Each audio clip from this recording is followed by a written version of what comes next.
तिरहुत स्नातक उपचुनाव के कल परिणाम आ गए और यह परिणाम जो थे वह चौंकाने वाले थे। देखिए, सभी को पछाड़कर निर्दलीय प्रत्याशी बंशीधर ब्रजवासी जो है वह चुनाव जीत जाते हैं और उसके बाद यह चर्चा का विषय बनता है कि जहां एक बड़े बड़े महारथी जो तिरहुत में पहुंच रहे थे, देवेश चंद्र ठाकुर अभिषेक झा को साथ लेकर घूम रहे थे, गोपी किशन जो है अलग माहौल बनाए हुए थे, वहीं जनसुराज के विनायक गौतम जो है वह अलग जो है मोर्चा बांधे हुए थे और सभी को पछाड़ते हुए बंशीधर ब्रजवासी जो है वह जीत का सेहरा बांधते हैं। और उसके बाद चर्चा होता है कि आखिर यह क्या कारण रहा जो शिक्षकों ने बंशीधर ब्रजवासी को सपोर्ट किया, उनका साथ दिया।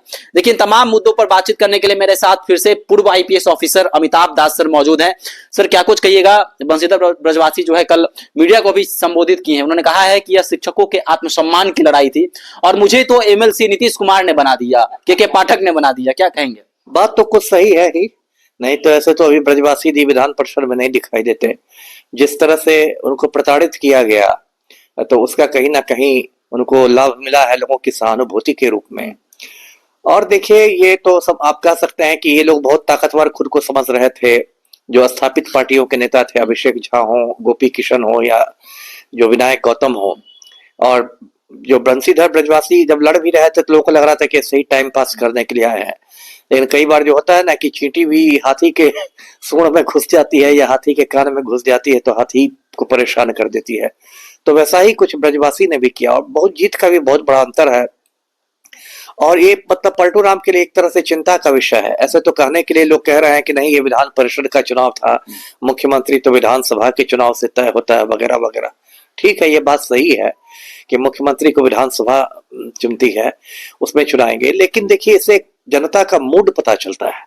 और देखिए, बिहार में शिक्षकों की अच्छी खासी तादाद है, 5 लाख से ऊपर शिक्षक है, शिक्षिका 5 लाख से ऊपर है। और मान लीजिए 3-4 लोग भी आपके परिवार में रहे हैं, कोई तो हवा में नहीं है, सबका परिवार है, तो 20 लाख संख्या हो जाती है, जो एक बड़ा मतलब वोट बैंक उसको कह सकते हैं विधानसभा चुनाव में। तो जिस तरह से देखिए शिक्षकों के साथ ये किया था, खास के पाठक सर के समय जैसे हुआ था। पाठक सर ईमानदार आदमी है, सब जानते हैं, लेकिन कुछ उनमें तानाशाही प्रवृत्तियां भी हैं जो मैं भी नहीं पसंद करता। मैं उनको इज्जत देता हूं, लेकिन उनकी कुछ बातों को मैं नहीं पसंद करता। देखिए, एक बार मैं उनका वीडियो देख रहा था कि वो बच्चों के सामने प्रिंसिपल को इडियट इडियट करके बोल रहे थे, जो बहुत आपत्तिजनक बात है। यदि प्रिंसिपल ने कोई गलती की हो तो आप चैम्बर में अकेले में उनको समझा सकते हैं, लेकिन जिन बच्चों का वो प्रिंसिपल है, यदि आप उसके सामने आप उसको इडियट इडियट कर रहे हैं तो कल से कौन बच्चा उसकी बात सुनेगा?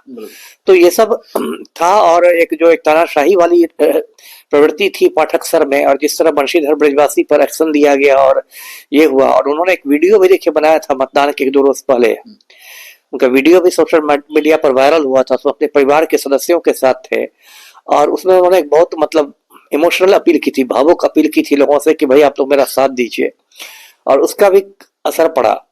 और एक तो देवेश चंद्र ठाकुर ने मुझे लगता है अपने पैर कुल्हाड़ी मार ली, जिसका खामियाजा अभिषेक झा को भुगतना पड़ गया। देवेश चंद्र ठाकुर ने कुछ गलत सलत बयान दिए थे कि मैं मुसलमानों का काम नहीं करूंगा, यादवों का काम नहीं करूंगा, कुशवाहा लोगों का काम नहीं करूंगा। तो ये तो गलत बयान है ना। जब आप एक बार लोकसभा सीट से चुना गए सांसद, तो आपको पूरा क्षेत्र आपका, आप ये कैसे कह सकते हैं कि मैं यादव का काम नहीं करूंगा, मुसलमानों का काम नहीं करूंगा? तो ये जो एक तरह का अहंकार वाली बोली थी, इसका भी नुकसान अभिषेक झा को हुआ है। और जनसुराज पार्टी ने तो वहां एक मतलब ठीक है, जीत तो नहीं हुई, लेकिन एक अच्छा खासा अपनी उपस्थिति दर्ज कराई है। तो कुल मिलाकर हम कहें कि ये पलटू राम के लिए एक तरह से खतरे की घंटी है। और इसलिए अभी मतलब महिला संवार यात्रा पर जो निकल रहे हैं, भले निकल जाए, लेकिन दिमाग में उनके यही घूमता रहेगा कि भाई इस ब्रजवासी ने सबको ये कर दिया, मतलब औकात बता दी सबकी। और ये भी पता चलता है कि अहंकार को पब्लिक पसंद नहीं करती है। जब सत्ता पक्ष में अहंकार आ जाता है तो पब्लिक कहीं ना कहीं फिर आपको दंडित कर देती है किसी ना किसी रूप में। इसलिए पब्लिक को बहुत इससे नहीं लेना चाहिए कि अरे वो पब्लिक जाएगी किधर, मुझे ही वोट देना है।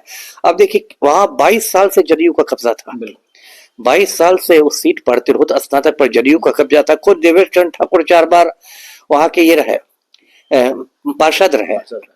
और तो वहां जनता ने दिखा दिया कि आप इसको किला मान के चल रहे थे, जदयू का एक किला मान के चल रहे थे, गढ़ मान के चल रहे थे, किले में भी संधमारी हो सकती है। और एक ऐसे व्यक्ति ने संधमारी की जिसका कोई राजनीतिक बैकग्राउंड भी नहीं है।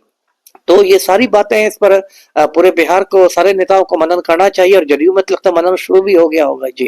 सर, बिहार विधान परिषद स्नातक का जो चुनाव होता है उसमें जो उम्मीदवार खड़े होते हैं वो किसी पार्टी से नहीं होते हैं, वो समर्थित कहे जाते हैं। तो क्या लोगों ने यह समझा था कि ये जो उम्मीदवार हैं जैसे अभिषेक झा हो गए, गोपी किशन हो गए, जनसुराज के विनायक गौतम हो गए, तो ये समर्थित उम्मीदवार हैं, और खासकर अभिषेक झा के लिए कि ये हमारी आवाज को जो है सदन में नहीं उठा पाएंगे। देवेश चंद्र ठाकुर पे आरोप लगता रहता है कि उन्होंने शिक्षकों के लिए कोई भी आवाज जो है सदन में नहीं उठाया है, तो क्या इसका यह भी जो है मुख्य वजह रहा? बहुत बड़ी वजह रही ना, बहुत बड़ी वजह रही। इसलिए मैंने कहा कि अब जब एक आप में अहंकार आ जाएगा और आपको लगेगा कि मतदाता तो आपके बंधुआ मजदूर हैं, तो आप कितने भी बड़े नेता हो जाएं।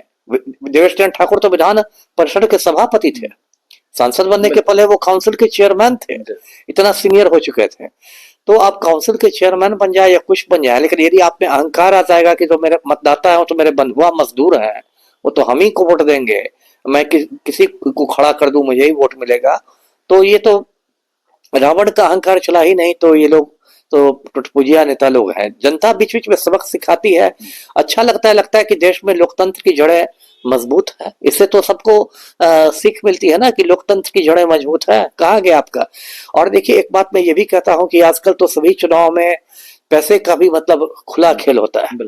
भले ही हम कुछ भी बात करें, मतलब शुचिता की बात, ईमानदारी, सादगी, ये सब किताबी बातें रह गई हैं। इस चुनाव में भी खुल के पैसे का हुआ था खेल, लेकिन फिर भी आपने, भाजपा ने तो बताइए मोदी का पोस्टर तक लगा दिया था।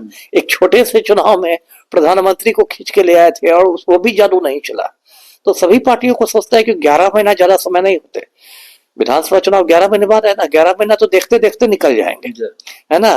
तो सबको सोचना चाहिए कि भाई किधर जा रहा है, कुछ काम भी कीजिए। देवेश चंद्र ठाकुर की साख को लेकर क्या कुछ कहेंगे? बड़े चहेते थे नीतीश कुमार के, दुलड़ुआ कहे जाते थे। 2024 लोकसभा चुनाव का उदाहरण है, जिसमें किसी भी उम्मीदवार की नाम की घोषणा नहीं हुई थी, लेकिन देवेश चंद्र ठाकुर की हो गई। तो क्या सर अब साख गिरेगा अब देवेश चंद्र ठाकुर? क्योंकि जिस तरह से क्षेत्र में भी इनकी चर्चा हो रही है कि लोगों का नहीं सुनते हैं, अगली बार सांसद नहीं बनने जा रहे हैं, तमाम चर्चाएं क्षेत्र में हो रही हैं, तो साख गिरेगी? साख तो देखिए ऑलरेडी गिर गई ना। साख तो उस बयान के बाद गिर गई। दूसरा साख गिर गई मतलब ये अभिषेक झा की हार से। ये तो देखिए अभिषेक झा से ज्यादा ये देवेश चंद्र ठाकुर की हार है। जैसे बेलागंज में यदि विश्वनाथ यादव हार गया, तो विश्वनाथ यादव से ज्यादा वो सुरेंद्र यादव की हार हुई ना, है ना। तो अभिषेक झा तो ठीक है, युवा है तो अभी हार गया तो ये है, लेकिन असली हार तो वहां देवेश चंद्र ठाकुर की हुई है। तो साख तो गिर ही गई। ऐसे भी जहां तक मुझे देवेश चंद्र ठाकुर के बारे में मालूम है, वो तो बेसिकली मुझे लगता है ये है उद्योगपति है, बंबई में उनका लंबा चौड़ा कारोबार है। तो पॉलिटिक्स में तो लगता है वो अपना इसके लिए, हॉबी के लिए है। लेकिन जहां भी हो, उनको इस तरह से नहीं रहना चाहिए, लोगों से मिलना जुलना चाहिए। लोगों ने बिल्कुल वहां पर लगा कि असहयोग आंदोलन जैसा कर दिया हो। वहां जो दिनेश सिंह है, जदयू के बड़े नेता हैं, उन्होंने भी इस चुनाव में बिल्कुल उदासीनता दिखलाई। दिनेश सिंह बिल्कुल इस चुनाव से जैसे कि लगा कि वो खुद को उन्होंने अलग रखा हो जी। तो वो मतलब कहीं ना कहीं मुझे लगता है भीतरघात भी हुआ। चलिए, तो बिहार विधान परिषद स्नातक के उपचुनाव में बंशीधर ब्रजवासी के जीत जाने के बाद अब चर्चा का विषय बना है कि आखिर क्या कारण रहा जो बंशीधर ब्रजवासी को शिक्षकों ने चुना। क्या देवेश चंद्र ठाकुर की जो चर्चा होती है कि वह जो है कई वर्षों से उस सीट पर कब्जा जमाए हुए थे, उस सीट पर बैठे हुए थे, और उसके बाद अब बदलाव आया है, तो क्या शिक्षकों के लिए आवाज अब सदन में उठ पाएगी? अभी हमारे साथ इस विषय पर अपनी राय कमेंट सेक्शन में डाल सकते हैं। धन्यवाद।